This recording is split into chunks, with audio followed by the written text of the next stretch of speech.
Welcome to Musing with Tonya D podcast. Once again, I am your host, a practicing holistic shaman, medium, and otherworldly life coach and subtle energetic surgeon. My intention is to utilize the power of indigenous technologies, the ancient wisdom of our bones, our original divine blueprint to navigate through our soul's harmonic, the realm of the elementals, the elemental highway, into and through the imaginal realm, possibly reintroducing you to the magical being I believe resides within each and every one of us, unique and as individual as our thumbprint. Through these subtle realms and bodies, the energetic anatomy to raise our frequency to the prime directive, to our inner genius, our personal medicine. I do call myself a holistic Sha medium, which is a choreography of merging them all. My name is Tonya D, and welcome to my podcast, Medicine Room. I do go live on YouTube at Tonya D for a daily snippet. Each day, I share the element of the day coming from the 4 pillars of Chinese astrology or destiny. These 4 pillars are actually a gateway into the realm of your personal elemental highway, and you may be wondering or pondering why that's so very important. Well, once you understand or have an idea of the elementals, you can then utilize them for healing a variety of symptoms and conditions and balancing our personal elements with our gift and our purpose, our prime directive, whether it's our thoughts, our beliefs, our feelings, our spirit, our mental academy, energy, vitality, transformation, and so much more. It's all part of the cosmic soup. The spirit that resides within each element is also a part of our elemental structure or foundation, along with these subtle energies, bodies, and fields and cosmic insights, messages, and so much more, might I add.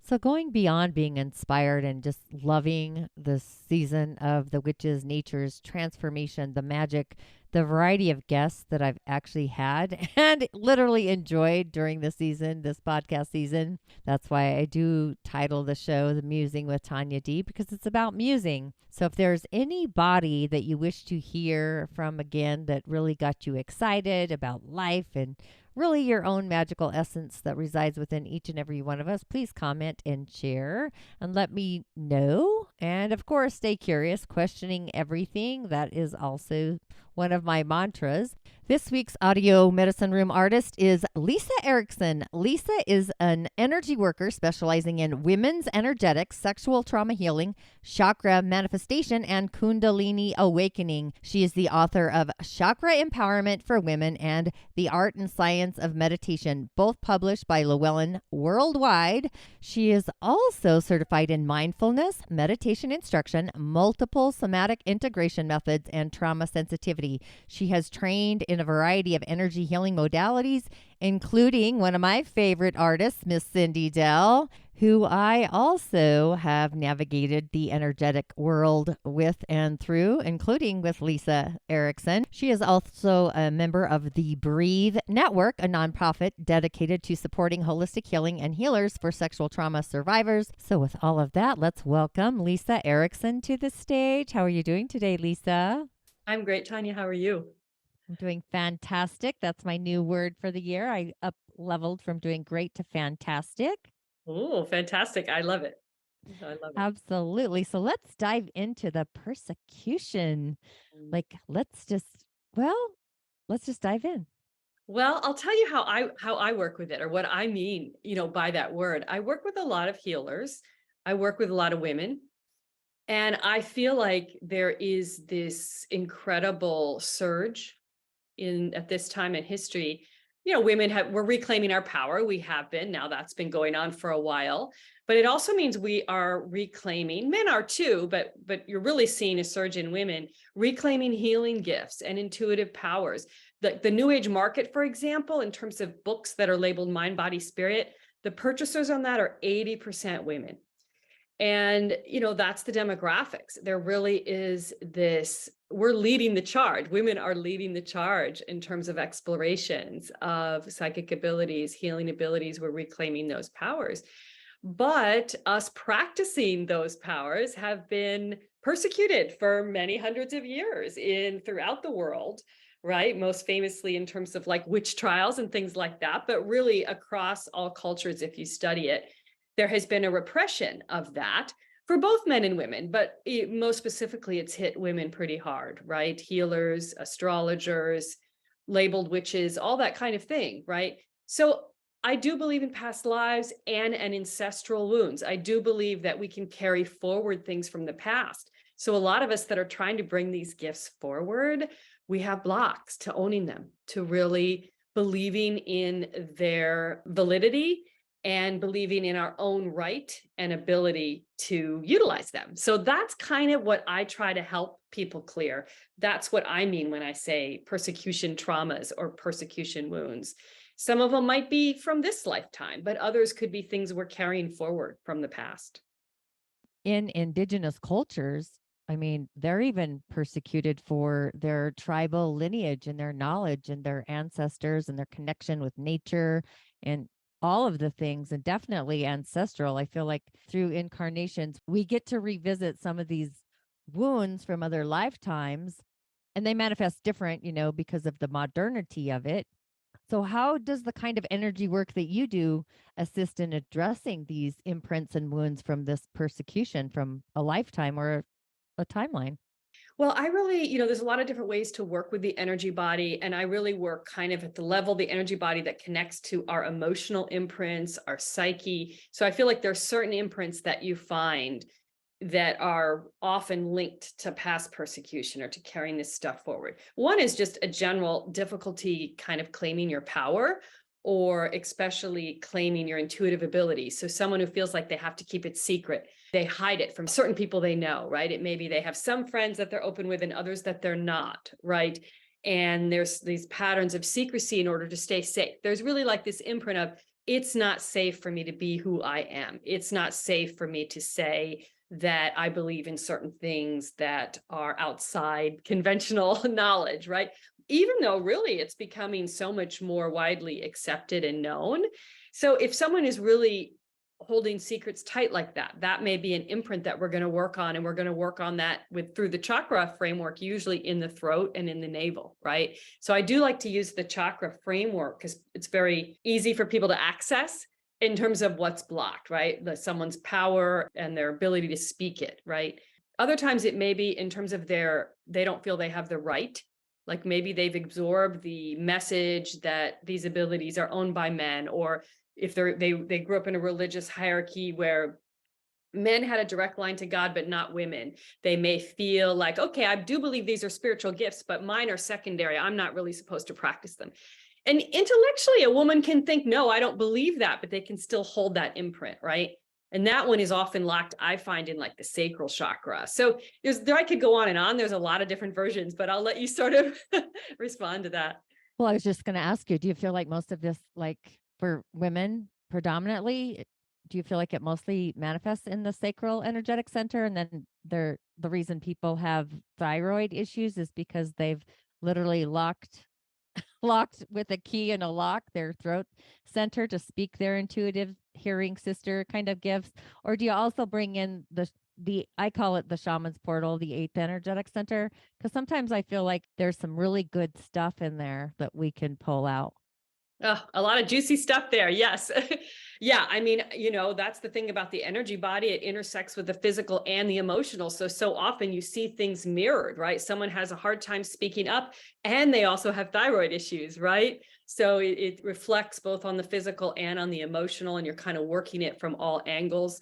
I do feel, just in general, at this time in history, it's like the whole world is going through sacral chakra healing. We need it so much. It's not even about men and women. It's just that energy has been so repressed and misunderstood. And any imprints of shame or of denigration of feminine powers in male or female is kind of blocked in that sacral chakra. So like the whole world needs sacral chakra healing. And yes, I also love the eighth chakra, especially for past life work in terms of how things, I think you can use it. And I don't know if this is what you meant, both for kind of seeing and clearing things that are obstructive from the past, but also for bringing forward past life gifts. And then I tend to work with the 10th as more that doorway into the ancestral. So I kind of like both ends of the egg. Absolutely. Sometimes I feel like the universe is so kind in showing us where to begin the journey, like in steps. I find a lot of people this is never a one and done kind of thing. Yeah. You're going to need multiple sessions depending on the persecution that you've lived through a variety of lifetimes, whether you were incarnated as a male, female, an animal, a bird, whatever. Yeah. Exactly. It's complicated. Yeah. And sometimes it can feel like too much. So then I sort of am like, well, how is it manifesting now? Right. Like we don't need to remember everything that happened. That's impossible. But what is right now obstructing you? Where do you feel blocked? Where do you feel you're not in your full power or freedom? Let's start with there, and work on where do you feel that in your body? And that'll give us our starting point for working. Yes. So I know you do a lot of energy work and healing for trauma. Can you kind of talk about the crossroads or the intersection with persecution? Can you kind of open the doorway a little bit into that? Yeah. I work a lot with trauma and very specifically kind of abuse trauma. Some of it sexual, a lot of it sexual abuse, but not always sexual, just abuse in general. If you've experienced abuse, maybe it was growing up, maybe it was in relationships later on, those imprints of disempowerment and of lack of worth and of shame, they're often very similar to the persecution imprints that occur. So sometimes there's a lot of intersection there. Someone who has past life persecution ends up in sort of these traumatic relationships now. I think the other big piece we didn't mention yet was betrayal. If you have been, persecuted at some point, it usually would have meant someone betrayed you. Someone either scapegoated you or decided you were going to take the fall or didn't protect you. And that is also a big part of the story, often with abuse, especially in families. There may have been abuse, and then so often there's someone else that you felt like didn't protect you. That is also a wound, right?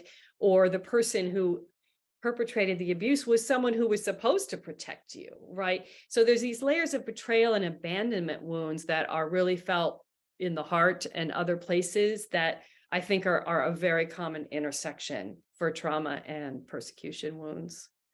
Yeah, absolutely. Maladoma did a speech on YouTube called The Blessing of Betrayal. And it Mm, was actually quite interesting. I've listened to that one several times. And betrayal is very, I mean, I don't want to say it's contagious, but if you stick with that frequency, you can kind of have a mirror of it repeating again mhm, until the betrayal's been healed.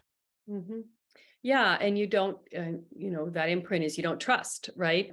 Or you keep attracting and trusting the wrong people, and then it totally undermines your self-trust too. So there can be just getting really cut off from your own intuition because you feel like you keep reading people wrong, and then that spirals into its own problem. It comes in all different ways. That's interesting. What was the gift in betrayal, or how the wisdom that came out of working through that, or what was her or his take on that? The wisdom of the gift of betrayal, exactly what you just said. It's a Yeah. learning curve for trusting. Hmm. And you don't often see what people are doing until you've gone through it. Myself, I've gone through it. My uncle, my mother passed away, and he didn't honor her deathbed wishes. So there was a betrayal there. I was left out of my inheritance of my mother. And when I say inheritance, it wasn't so much about the money, it was the her items, the jewelry, stuff like that.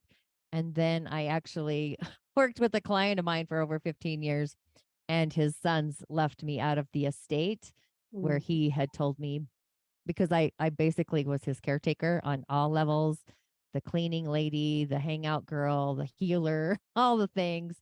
And Yeah. even my clients knew it, that I was with this person for 15 years, 7 days a week, every day. I spent all this time, and I was supposed to be left a chunk of his inheritance to take care of the girls, and he included me.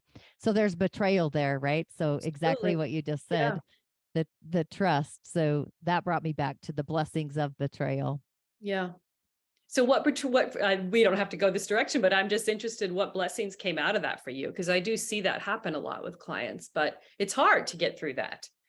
Well, I think it's integrity, because I am huge on integrity and I'm huge on people honoring their words. And Mm. how I see that is energetically and karmically. What came to the blessing happened for them, karmic, right? When Mm. you do not honor and validate the words of your ancestors or a friend in their wishes on their deathbed, karma comes and plays itself. out on their field. It Mhm. always does. So that's, I think, oftentimes people don't understand the cause and effect of what they've done. Mhm. The ripple effect. They might have thought it really just affected me, but energetically, the universe gives back. There's a weird blessing there. I won't say good or bad, but things happened to all of these Yeah. people based on the cause and the effect of not honoring. I mean, the other world works energetically. We're in parallel Yeah. realities. It will come back and zap you like an elastic band. And then you're like, what is this happening for me? Yeah. Well, there's a blessing in the betrayal. Yeah. Maybe you get the If they're memo now. lucky, they start to see it and they change, right? All too often it doesn't happen. But yeah, well, and that's interesting. In that case, you got to see it, right? Sometimes the karma doesn't happen in enough time that you get to see it, but you have to just sort of trust. And I do think that brings up a common theme also when working with persecution and trauma, which is that idea of not exactly forgiveness, but not getting stuck in revenge or bitterness. Because you could have just gone into a place of anger and bitterness to the point where you were just locked in that and you wanted to just hurt them back, right? But it doesn't sound like you did. You understood, okay, karma's going to take care of that. I just have to move forward. People can get really stuck, right? They can get really stuck on not being able to move forward because there's no justice or there's no vengeance or and if you're stuck in that place, you're just stuck in such a dark vibration for yourself, right? So I always say you don't necessarily have to forgive, but if you can just accept and allow the universe to take care of it and move forward, co-creating your own life, right? But that's a big step for people. I often talk about it. It's like moving the third eye from looking backwards to looking forwards, right? And it's hard. It can be really hard if you've been betrayed. Yeah, absolutely. So for me, because that happened twice, my mother, and then like I'd known this person since 1980, like 1980 something. Mhm. So 35 years of my life. So yeah, it's just allowing and trusting the universe. The universe is going to take care of everything, just putting it all upon that Yeah. universal altar. But, Yeah. and for myself is learning, you know what? I cannot be so trusting and believing that people have integrity to honor their word. That's really interesting, weird. And I believe value goes back to the sacral. Money does make people do weird, really strange behaviors. Yes. Especially in this culture, right? The Yeah. modernity of it all. And money is not the solution. Yeah. I think there's a huge hiccup there. You cannot keep throwing money on a problem and expecting it to resolve itself.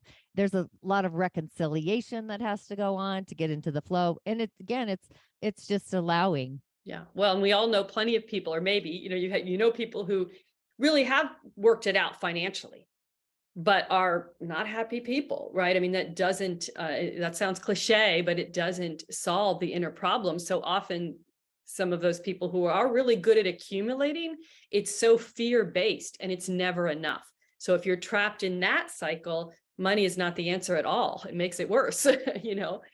Your Yeah. fear of not having enough. So then you Yeah, become a hoarder of it. And then you exactly. undervalue the people around you.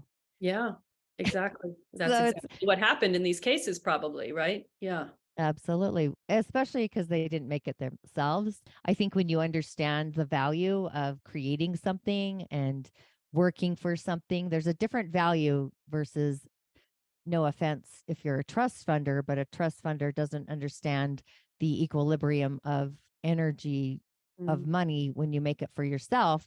Mm. It's got a different energy vibration than if you just expect your ancestors to die and you live off wealth that you didn't create. Yeah. The rug eventually gets ripped out from underneath your feet and you Yeah. don't know how to stand on your own 2 feet. Yeah, you have no resources. Yeah, you have no inner resources to create that again. Yeah.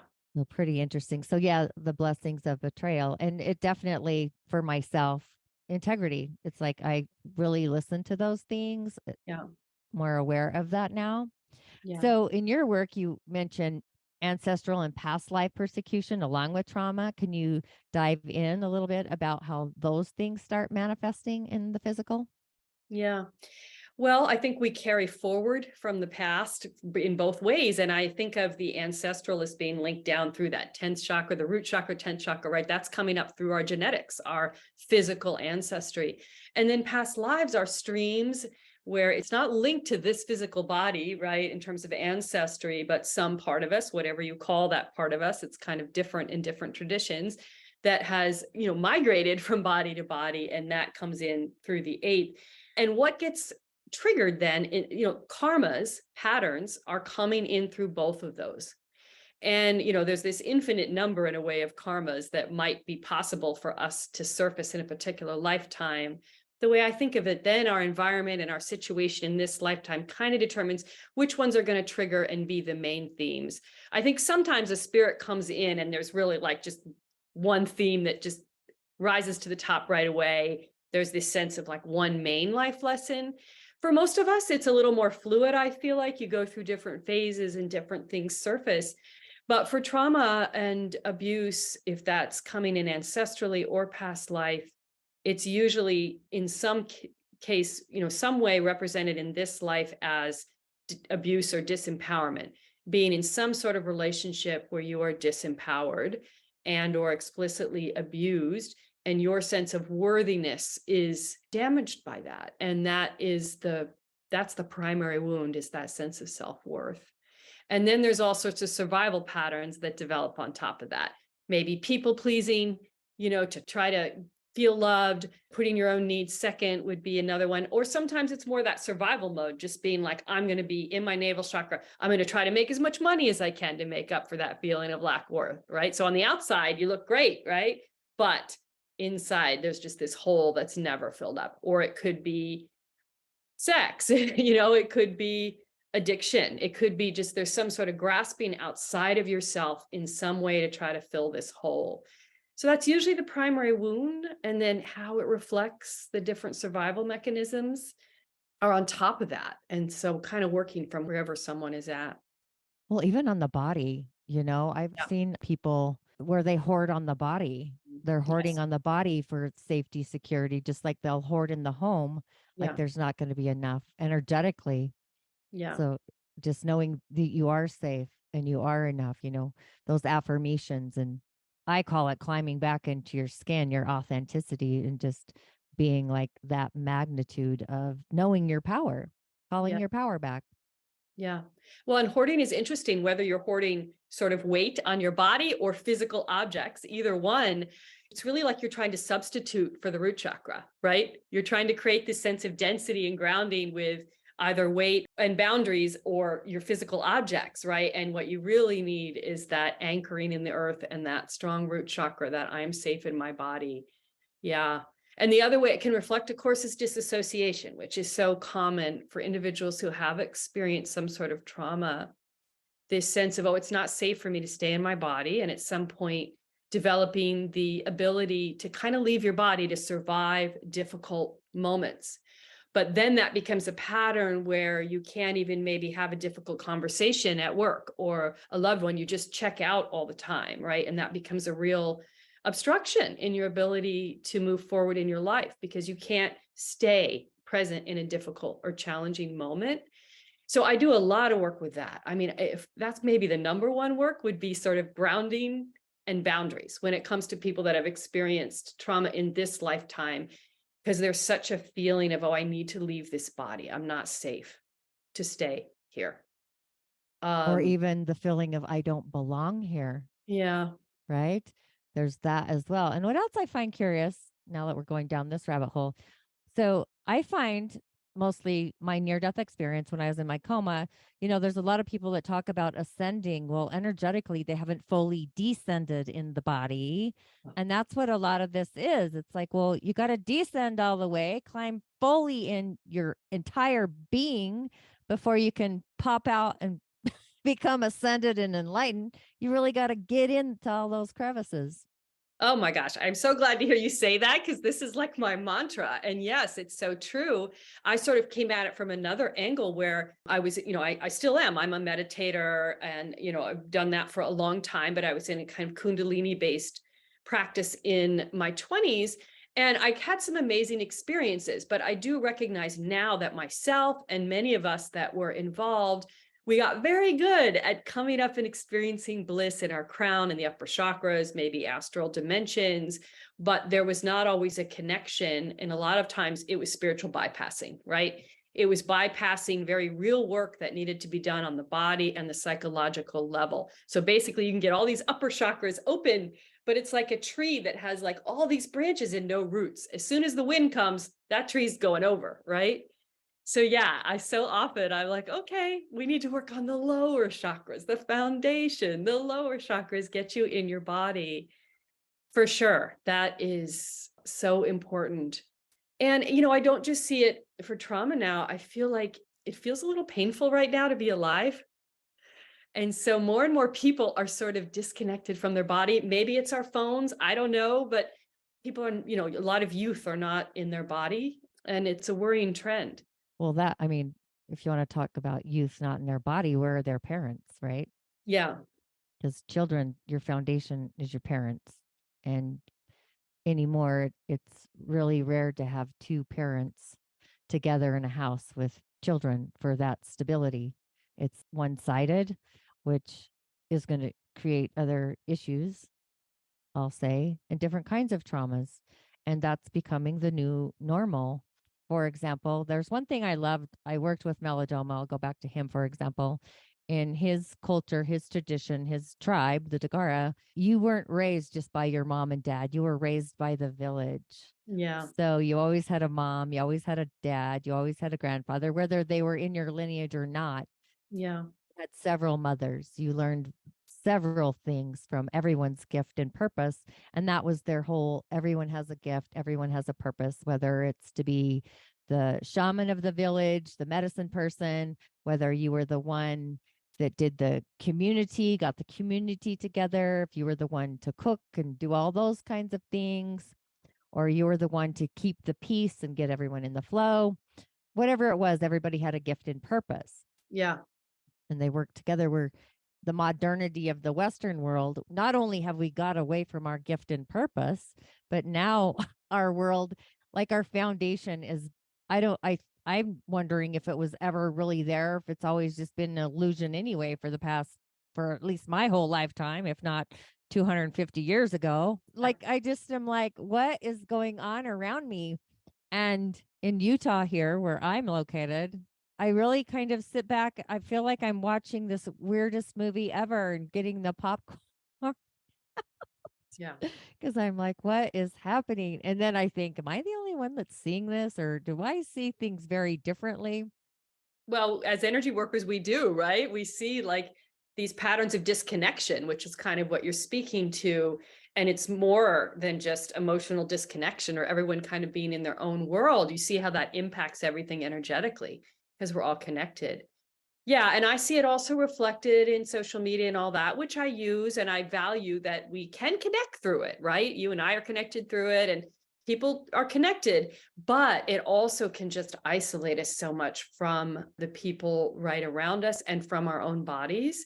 And that is the piece of it that worries me. So how do we learn to engage with that in a way that keeps us grounded in our bodies and emotionally connected to ourselves and others? I think it's the big challenge of our time, or one of many, I guess. One of many. So for me, I feel like it's elemental. It's going back into the energy of each energetic center and what is the elemental that's connected with that center, and getting back in tune with nature and the elements. With going live, being around computers, electronics, that's all metal, frequency, vibration, circuitry. In the Mm. Dagara, it's genies, and nature's the opposing element. Wood, metal, whatever, Chinese, doesn't really matter. It's all the same. We need more nature to counterbalance all this modernity in Yeah, exactly. electronics. Yeah. And like you said, each of the energy centers is tied to one, right? So for that root chakra, I'm always trying to get people to like just go for a walk and feel the earth, focus on the earth, go sit by a tree and try to feel its roots, try to just have that sense of connecting, and all the way up: water, fire, air. So important. And those are those lower four chakras, right? The densest of the elements. So just really connecting with those. can make such a difference. They're a natural balancing tool that's really available to us. Even in a city, right? You can find a tree, you can look at the sun and connect with the fire. You've still got the ground underneath you. But we aren't taught to do that, right? We aren't taught to do that. What else is interesting? So I do cowrie shell divinations, and when I work with people on top of just energy work, and I had a lady in a group, she just did not want to be a part of the ritual I gave her, which part of it is always connecting with an elemental. Mm, And that seems so foreign to the Western mind mm, to do a ritual and connect with the earth or connect with the plant. And they don't understand that that's connecting them to a wounded part of themselves. mm. They need to nurture that relationship, even whether it's a being in another world or, I get really strange channeling sometimes to the other. To me, they're quite normal. But yeah, I'd had a lady that bought a package. I do soul support sessions, and she was really kind of freaked out about a ritual I had given her to connect with the vibration of the earth plane. So, Wow. And what so freaked her out about it? Like it was just too foreign to her, that idea, or I think it was too foreign. She was too stuck in one of her centers, obviously not the lower ones. And again, so many people want to ascend, not realizing that they haven't even fully embodied or descended, and they yeah, haven't like pushed out all the dirt in a way, the toxic dirt debris is kind of where I'm yeah, going. So I always find that curious, but most of the people I work with are fine with a ritual of yeah, whatever sort I give them. Usually either it's an elemental, it might bring in a grain of the season because that's when the season gets activated, could be a plant. It's yeah, a variety of things. Have them connect with the element, yeah, and the being there is so powerful. yeah. Oh, that's beautiful. Yeah.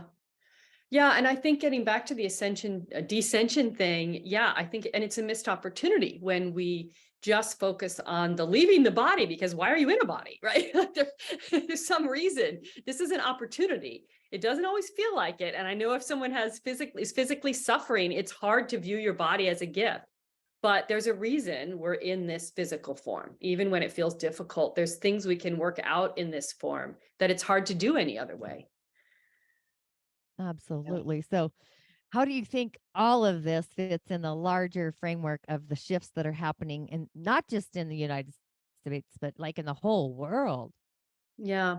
Well, clearly, we talked about the sacral chakra already. I mean, that's often talked about in terms of the rise of the feminine, the sacred feminine. And then that gets mistaken like, oh, we're talking about the rise of women, but it isn't that simple. We are really talking about the balance of feminine and masculine in all beings because we're all connected. And men have not been allowed to own their feminine, and that's caused them a lot of damage, right? I mean, when I work with men, sometimes I'm just stunned at how disconnected they are from their bodies and their emotions, and they've been conditioned into that, right? And meanwhile, women have absorbed a lot of the imprints around being less than and things like that.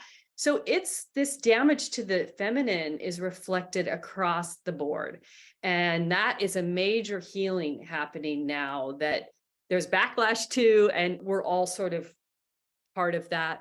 And then healing in relationship to the earth. I mean, we talked about elementals. Well, if there's no more elements left to connect with, we can't do that, right? So that big theme that, connecting to our bodies is also about connecting to the material world, which includes the planet. And what do we need to do to keep that sustainable? So these are the big themes. And then I think there is also the ascension movement, whether you call it that, or just the general sort of expansion of acknowledgement of the unseen, of spirit outside of organized religion. That's a growing trend. And then intuition and abilities and healing, that there's things science can't explain. And how do we come to acknowledge that without it just becoming sort of flaky BS, right? And that's a big thing too. So I don't know. All of this ties in together to me, but I'm not sure I totally see the big picture. How about for you? I think we're going to see, especially this year in the Dagara is a year of nature. Nature is climbing into your skin, it's being authentic to your spirit. Mm, It's a lot of change, it's a lot of transformation, it's a lot of shifting. And when we do not go with the flow, like the rivers and the waters flowing out to the great sea, the ocean, nature becomes drama, nature becomes chaotic. It Mm, becomes the winds mm, when it's out of control in order to birth anew, just like fire, a fire energy out of control. Fire rages out of control. When fire's out of control, that's when we have wars and mm, weaponry. But when fire is in control, that's when spirit, source, the oneness, dreams, mm, all that. So every elemental has obviously a positive and a not so positive, but being in a year of transformation and understanding the planetary aspects as well, I associate a different planet with each of the energetic centers too. mm, And the root center and Mars are mm, connected mm, along with the sacral and the moon. mm. So it's like you said, getting in touch with the emotions, and the Earth star is Taurus energy is the earth. In Yeah. astrology, we don't look at the earth, but in human design, there's an earth symbol. I Mhm, find there's an aspect in how we all manifest into the earth plane is going to be unique and individual based on where the opposing to our sun sign. So if your sun's in Leo, then the opposing sign for earth would be Aquarius. So you're going to manifest on the earth frequency, energy, vibration is kind of going to be like your home foundation, if you will. mhm. Yeah, absolutely. Oh, that's so beautifully said. All the images that you brought forth. That's just an example of like I look at all these things and Yeah, spirit usually directs me before yeah, I even have a session. yeah. But I mean, healers, there's so many healers today in the world that are dealing with all of these imprints, this persecution, trauma. Like, can you dive in further and talk more about that? Yeah. Well, and it's interesting because we do all work different ways. I think that's what's so beautiful is the different ways our gifts come forth. And I think the way mine work is really like it is very focused on the body. Like, give me an example of how that's manifested in your life now, like in the last week, a moment where you felt like you didn't speak your truth, or you shrunk in, or you felt anxiety, right? Or you, whatever it was. And where did you feel that in your body? Because you can use that imprint then of how you actually experience not being fully in your power, just even in an everyday moment, right? You can use that to kind of travel in to the ancestral imprints behind that, the past life, the memories from this life. And sometimes I do memory work in general. I find it can be distracting and slow to kind of try to go in and trace it all. We just need to work with rewriting it, right? You've identified this pattern of shrinking whenever you sense conflict. Okay. So how do we dissolve that, and how do we replace it with a new imprint, right? A new pattern, right?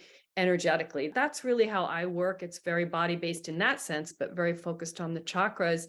And then the way to follow that up is a lot of affirmation work day to day, chakra affirmation work, where the focus really is not just saying the affirmation, but feeling it as a new vibration, right? It is safe for me to speak something even if someone else doesn't like it, whatever it is, right? Like just repeating that over and over. It's safe, and feeling the vibration of I'm safe. Even if someone doesn't like what I say, I'm safe. It's okay for me to do it. I'm empowered to do it, and repeating that. And then we'll move on to the next one, right? So that's kind of how I work in general. Yeah. So, what is gift development in this Mhm. context? Well, so as in the context of persecution, usually those obstructions that are the wounds, you could say, or the imprints that are the result of the persecution, they're blocking natural gifts. And as you remove those obstructions, gifts come forward, right? And every time you kind of step into your power in a new way, new gifts all of a sudden emerge, things that you didn't know were there perhaps, or maybe you've sensed in some way, but you weren't sure what it was going to be. And that's a beautiful thing, right? Like people will all of a sudden be like, oh, wow, I started writing poetry 2 weeks ago, right? Like I've never done that before. Or all of a sudden I was having this tingling in my hands, or wow, I've never been very visual. And all of a sudden I was having these visuals of things. elements. All of a sudden I was out in nature and I felt this oneness I've never felt before. All those are signs of different gifts coming forth that if you give yourself permission to explore and permission to own and claim, can unfold in beautiful ways, and then how you utilize that gift comes down to motivation. And that is that, I love that word, integrity. Like, yeah, what are you going to do with it? Right? How are you going to show up in this world, you know, with this gift? Yeah, those are my go-tos are love, peace, joy, happiness, integrity. Yeah. And I ask that, like, not just of myself, but are they disrupting my peace? Because if it disrupts my peace, we're in trouble. There's Yeah. just certain boundaries. It's energetic boundaries. Yeah, exactly. Another big theme, right, that I find with anyone who's been abused or et cetera, there's a sense of I don't have a right to claim my boundaries, right? So when you claim your boundaries, you claim your power, new gifts come forth, right? And then how you show up with them is about that alignment with integrity, with love. You don't have to use them necessarily. You don't have to be a healer, right? But you just want to show up in the world with your gifts alive because they bring us a sense of joy.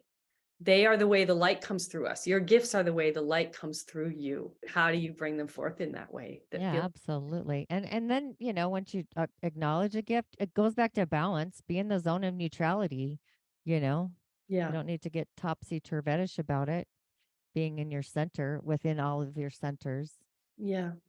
So could you share or give us some examples of your favorite chakra-based tools for working with trauma or persecution? What does that look like for you? Mm.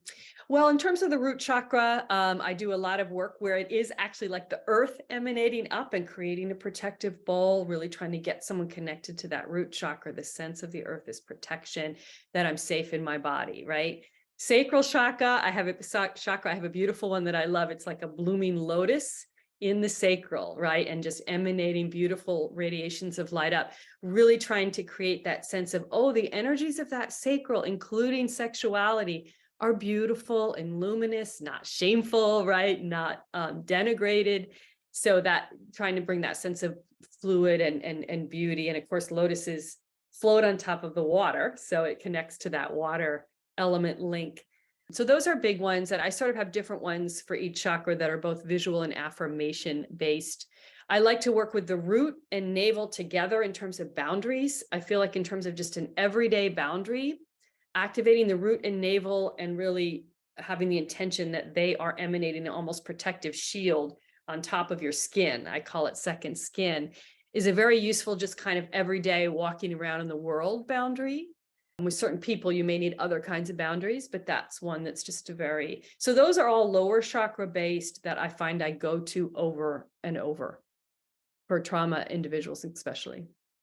So, like, I feel like as well out in the world, there's a lot of ancestral healing. We're all called for this. I don't want to call it an ancestral derivative, but I feel like we're healing more than just a 7-year timeline. I feel like we're going so far back into, like I said, to the dark ages, maybe even Yeah. of different persecutions that have kind of waved. It's almost like it's waved forward and waving back kind of sensation about really connecting with our ancestors. I feel like a lot of people don't even know their ancestral stories. Well, and that is one of the interesting and sometimes challenging things about being an American, right? I mean, I have 4 different streams that I know of ancestors that moved here, but all sort of lost touch, right? Like now you can go on genealogy and one of my relatives has done that and trace it all back, but that's not the same as having those stories kind of passed on generation to generation. So it is interesting. In a way, there's a freedom, that whole American spirit of creating yourself, but there's also this sense of not knowing this history, and that just because you don't know it doesn't mean it doesn't impact you though, right?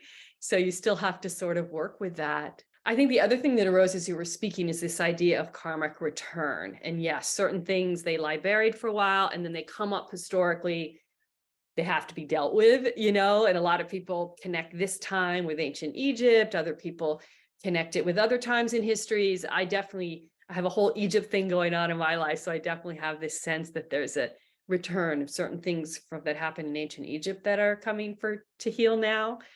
That's a big theme. So there's a lot of different levels to it. It almost feels like kind of like a never-ending story. It is a never-ending story. Yeah. That's It's awesome. important to remember because sometimes we can get caught in that apocalyptic feeling of right now. And it's like, oh, wait a minute. There were other times and places that felt apocalyptic too. So it's a big never-ending story. We don't always necessarily have the whole picture.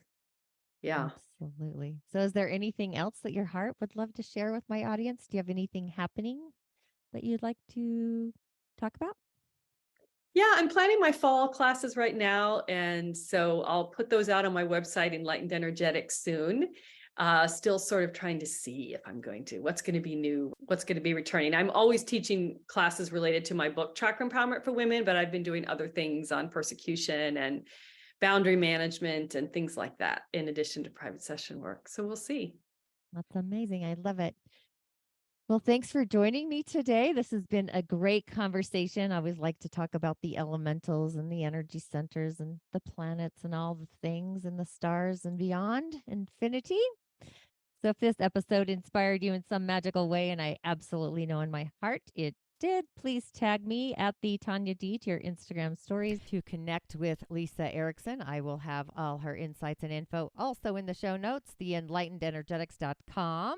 And to keep this momentum flowing, the Musing with Tonya D podcast, the link to donate to this show, filling into your heart, and I will see you on the other side. Ashe, ashe, ashe. Blessings.